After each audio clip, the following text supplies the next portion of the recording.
Halo guys, Erwin di sini. Jadi di video kali ini saya akan coba menjelaskan sebuah film dengan judul Oba the Last Samurai, yaitu menceritakan kisah pertempuran antara Amerika melawan Jepang di Saipan, sebuah pulau kekuasaan Jepang di Mariana Utara. Kedatangan Amerika dengan pasukan besar membuat Jepang mengalami kekalahan dan terpaksa mundur ke Gunung Tapocau. Walau telah mundur, Amerika tetap berusaha menghabisi seluruh pasukan Jepang agar kemenangan atas Saipan segera teraih dan Perang Dunia Kedua segera berakhir. Usaha tersebut tidaklah mudah guys, karena ada seorang kapten pasukan Jepang bernama Kapten Oba. Ia dikenal cerdik, mampu menyembunyikan diri serta 200 warga Jepang lainnya. Amerika benar-benar kewalahan dengan taktik dan juga strateginya. Bahkan mereka sempat diserang balik hingga banyak anggota pasukannya yang gugur. Kira-kira gimana guys cerita lengkapnya dan gimana keseruannya? Langsung saja, ini dia alur cerita filmnya. Pada 15 Juni tahun 1944, militer Amerika berhasil menginvasi Saipan di Mariana Utara. Saipan yang merupakan tempat tinggal 20.000 lebih penduduk Jepang dan dijaga ketat oleh 30.000 tentara terlatih harus bertekuk lutut kepada Amerika. Amerika saat itu datang membawa senjata lebih canggih, disertai 70.000 tentara marinir angkatan laut. Dalam pertempuran ini, pasukan Jepang benar-benar kewalahan. Dari segala penjuru Amerika melakukan serangan, termasuk dari udara. Mereka tetap bertahan walau tak bisa lagi berbuat banyak selain bersembunyi di parit-parit.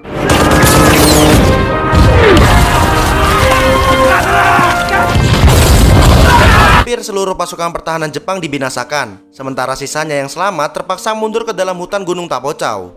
Ketika di dalam hutan, beberapa divisi memilih bertahan, sementara pasukan yang dipimpin oleh Kapten Oba diperintahkan pergi ke Matanza untuk bergabung dengan pasukan lain.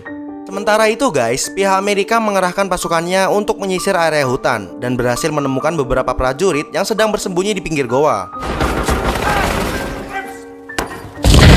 Penyerangan tersebut juga membunuh satu keluarga yang sedang bersembunyi di dalam, kecuali seorang perempuan bernama Aono. Sesampainya di tempat tujuan, atas perintah dari Angkatan Laut, Kapten Oba hanya diperintahkan untuk bertahan tanpa melakukan perlawanan sebelum bantuan datang. Ia sampai memarahi salah satu anggotanya yang lancang meminta agar pasukan segera maju menyerang.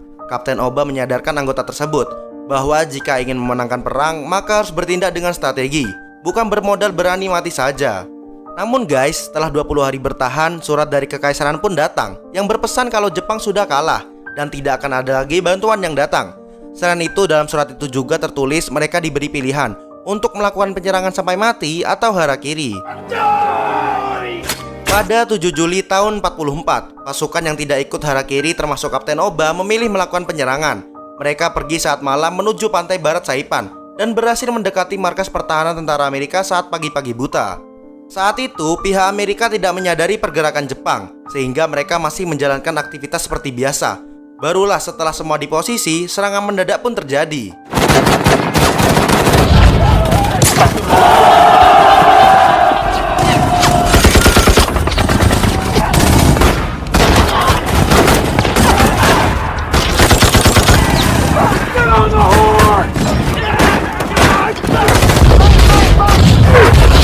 Serangan tersebut dinamai dengan serangan Banzai dan menewaskan 4.000 lebih pasukan Jepang serta 2.000 lebih pasukan Amerika.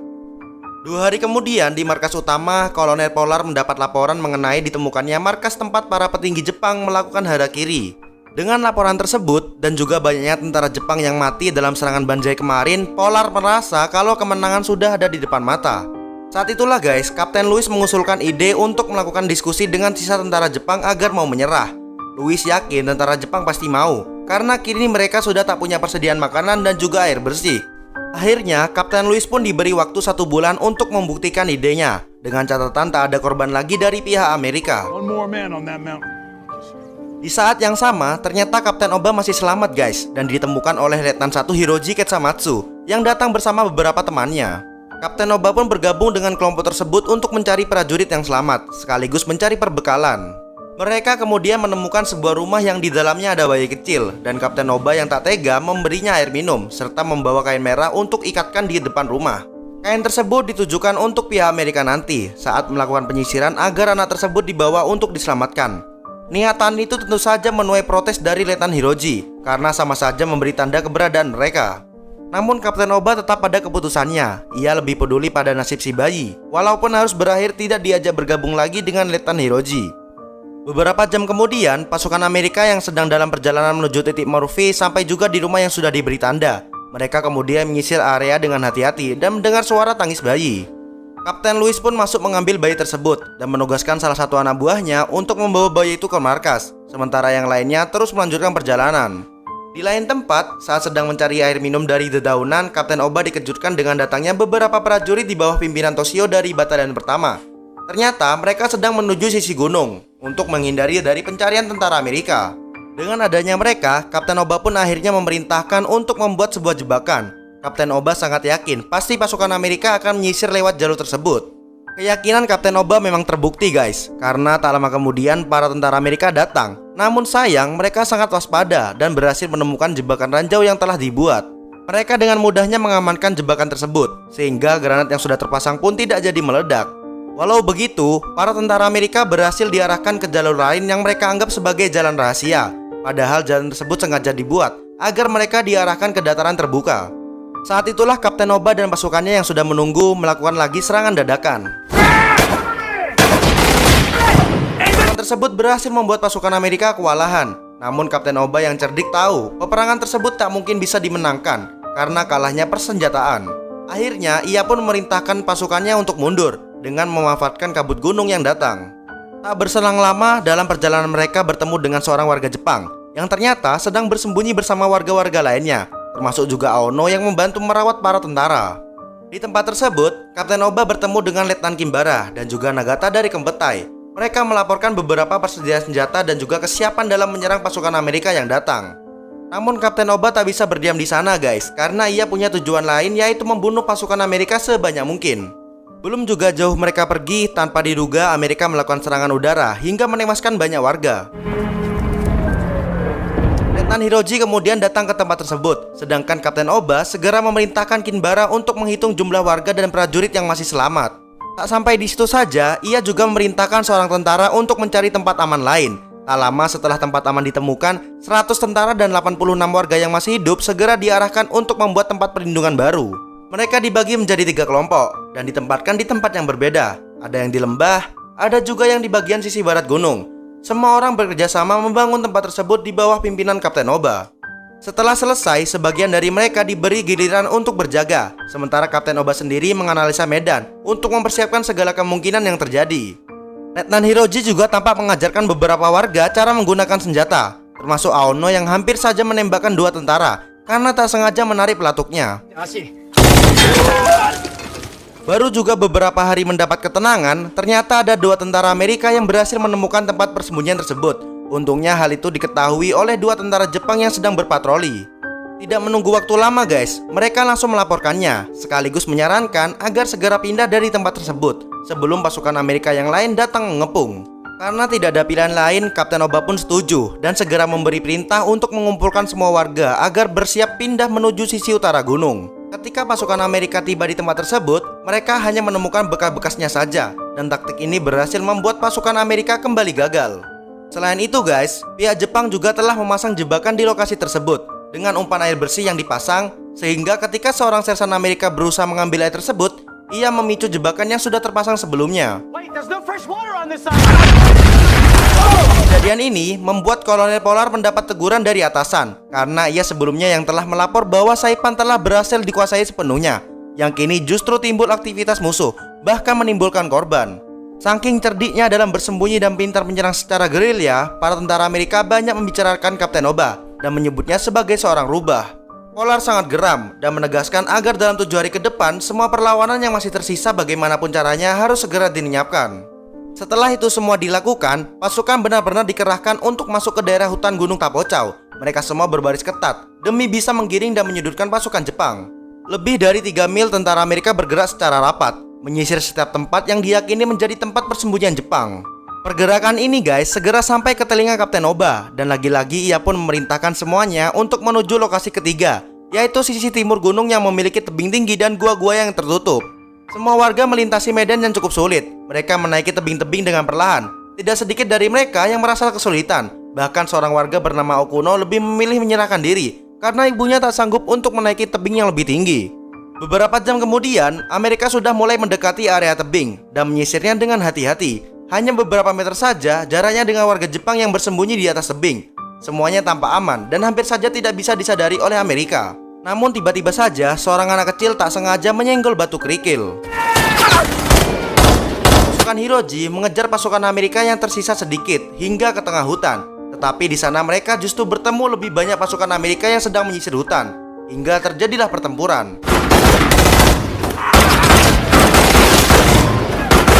Pasukan Hiroji yang kalah jumlah tentu saja kerepotan, dan kini keadaannya berbalik. Beberapa anggotanya tewas hingga membuatnya harus segera mundur. Kejadian tersebut membuat Kolonel Polar semakin geram karena harus kehilangan 11 anggota. Sementara pasukannya hanya berhasil membunuh 3 tentara Jepang dan menangkap 5 warga. Ia semakin jengkel dengan Kapten Oba dan strateginya yang membuatnya bingung harus melapor apalagi kepada atasannya. Pada akhirnya, Polar pun dibebas tugaskan karena dianggap tak sanggup menyelesaikan masalah. Dan kini Kolonel Wessinger lah yang akan menggantikan tugasnya. Di bawah kepemimpinan Wessinger ini, Louis kembali mengajukan niatnya untuk menyelesaikan masalah ini secara damai. Ia yang dulu pernah bersekolah di Jepang tahu kalau karakter orang Jepang tak akan menyerah atau mundur satu langkah pun. Setelah disetujui, Kapten Louis meminta tolong warga Jepang yang berada di kamp penahanan agar mereka membantu membuat selebaran ajakan damai. Namun guys, kebanyakan warga yang ia temui justru menolak bekerja sama karena masih sakit hati terhadap Amerika yang melenyapkan keluarga mereka. Walau begitu, Kapten Louis berhasil mendapatkan seorang warga bernama Motoki yang bersedia membantu karena ingin perang segera berakhir. Berkat bantuan warga tersebut, Kapten Louis berhasil membuat selebaran yang menarik perhatian pasukan Jepang setelah diedarkan melalui udara. Mereka tak percaya guys ketika melihat foto keadaan Tokyo yang sudah hancur dan menganggap hal itu adalah akal-akalan Amerika agar mau menyerah. Akhirnya malam itu juga, untuk menanyakan kebenaran foto tersebut, ia pun pergi menyelinap ke daerah penampungan untuk menanyakan langsung dengan warga yang ada di sana. Sesampainya di kamp penahanan, ia diyakinkan bahwa foto tersebut dengan benar adanya. Dan Motoki juga menjelaskan panjang lebar sering melihat pesawat lepas landas dari Saipan dengan membawa bom yang sangat banyak. Tidak hanya itu saja guys, Motoki juga mengatakan kalau masih banyak foto-foto kehancuran Jepang yang pernah ia lihat. Maka dari itu ia pun menyarankan agar Oba segera menyerah daripada terus-terusan berperang yang beresiko semakin banyak lagi korban.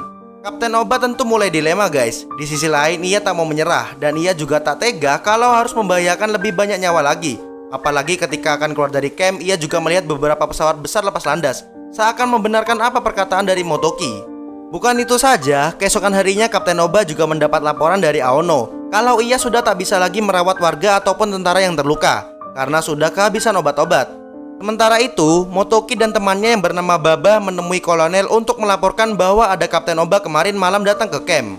Motoki memberikan ide agar Baba bisa diizinkan pergi ke gunung untuk mencoba membujuk Kapten Oba karena ia yakin hanya tinggal sedikit lagi untuk meyakinkan Oba kalau menyerah adalah salah satunya cara agar perang ini segera berakhir.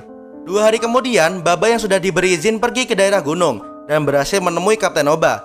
Baba melakukan semua itu karena ternyata kedua anaknya berada bersama para warga yang bersembunyi. Dan ia ingin agar anak-anaknya bisa kembali dengan selamat.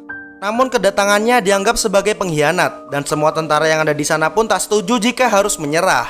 Ketika Baba berusaha bertemu dengan anak-anaknya, tak ada yang mengizinkannya karena tak mau persembunyian mereka dimasuki pengkhianat yang berpotensi membocorkan informasi kepada Amerika. Akhirnya guys, Baba kembali ke kamp penahanan dengan sia-sia. Tetapi sebelum itu ia pun menawarkan persediaan makanan bila Kapten Oba bersedia mengambilnya ke camp. Tawaran itu ternyata juga merupakan sebagai rencana Baba dan Motoki untuk mempertemukan Kapten Oba dengan Louis. Ketika akan memberikan bekal makanan secara sembunyi-sembunyi, Motoki dengan baik-baik menjelaskan kalau ia sudah menghubungi Kapten Louis untuk berunding secara damai. Awalnya guys, Kapten Oba hampir bersedia, namun tanpa diduga ternyata di tempat yang sama Aono dan Letnan Hiroji sedang mencuri obat-obatan tanpa sepengetahuan Kapten Oba. Hiroji yang melihat ada Louis dan anak buahnya sedang mengendap-endap menunggu persetujuan Kapten Oba untuk bertemu langsung. Ia pun segera menyerangnya. Suasana pun menjadi kacau. Terjadi baku tembak antara Hiroji dan pasukan Amerika. Sementara itu, Kapten Oba segera pergi karena merasa telah dijebak oleh Motoki. Kapten Oba berpikir tembakan itu untuk mengupung dirinya, sehingga ia pun kabur tanpa mau bertemu Kapten Louis. Hiroji akhirnya harus tewas, sedangkan Aono tertangkap oleh Amerika saat berusaha menembaki para tentara. Sekembalinya dari camp, Kapten Oba merasa tak mampu jika memberi makan warganya seperti ini terus-menerus karena perbekalan mereka memang sudah sangat menipis. Pada akhirnya setelah berpikir cukup lama, ia segera mengumpulkan para warga dan memutuskan kalau mereka akan turun gunung menuju camp penahanan. Keputusan ini guys, semuanya demi mereka sendiri yang sudah tak mungkin lagi bertahan hidup di hutan dengan makanan dan persediaan yang sudah habis. Disaksikan oleh Kapten Oba dan para prajuritnya, semua warga sipil akhirnya turun dengan membawa bendera putih.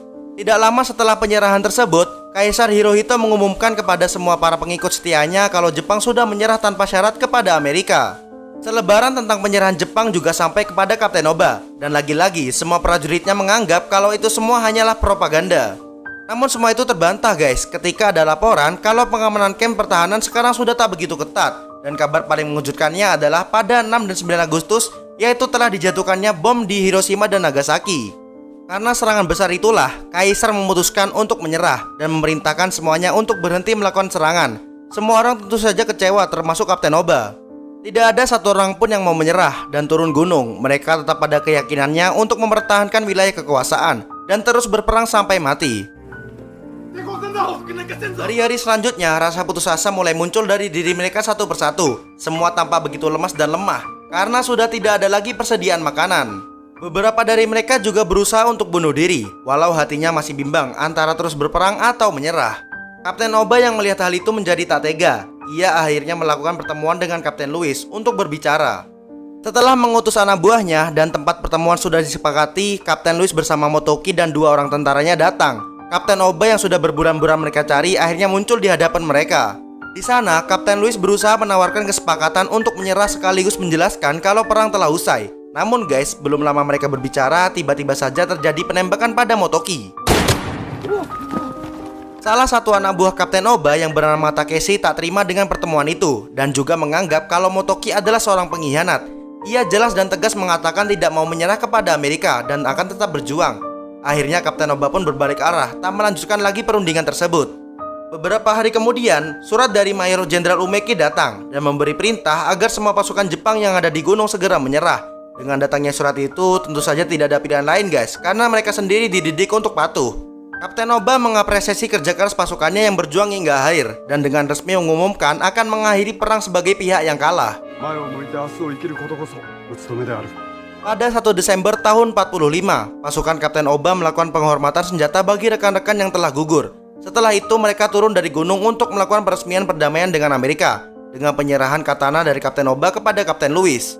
Kemudian mereka berfoto bersama setelah 512 hari bertempur dan Kapten Oba kemudian dimasukkan ke kamp penahanan setelah bertahun berjuang di gunung. Di kamp tersebut, ia kembali bertemu dengan bayi yang ditinggalkannya setahun lalu dan berniat membawanya ke Jepang bersama Aono. Dan film pun berakhir. Ya udah guys, semoga cerita kali ini bisa menghibur kalian semua. Dan terima kasih banyak telah menonton video ini sampai akhir. Dan sampai jumpa di video selanjutnya. Dadah.